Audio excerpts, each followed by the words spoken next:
নামাজে সহসিজদা আপনি কখন দিবেন? রাসূল সাল্লাল্লাহু আলাইহি সাল্লাম যখন সহসিজদা দিয়েছিলেন তখন দিবেন। সহিহ বুখারী হাদিস নম্বর 1224 আব্দুল্লাহ ইবনু বুহাইনা রাদিয়াল্লাহু তাআলা আনহু থেকে বর্ণিত, তিনি বলেন, কোনো এক সালাতে আল্লাহ রাসূল সাল্লাল্লাহু আলাইহি সাল্লাম 2 রাকাত আদায় করে না বসে দাঁড়িয়ে গেলেন। মুসল্লিগণ তার সঙ্গে দাঁড়িয়ে গেলেন। তখন তার সালাত সমাপ্ত করার সময় হলো এবং আমরা তার সালাম ফিরানোর অপেক্ষা করছিলাম।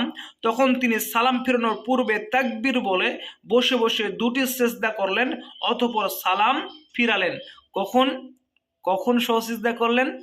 ঠিক সালাম ফিরানোর পূর্বে। সমস্ত দোয়া, তাশাহুদের দোয়াগুলো সমস্ত পাঠ করার পরে সালাম ফিরানোর পূর্বে 2টি সেজদা দিয়ে তারপর সালাম ফিরালেন, 2 দিকে শেষ করে দিলেন নামাজ। দুঃখের বিষয় কি জানেন? রাসূল সাল্লাল্লাহু আলাইহি সাল্লামের ভুলগুলো ভুল নয়, সেইগুলো আমাদেরই শিক্ষা। দুঃখের বিষয় কি জানেন?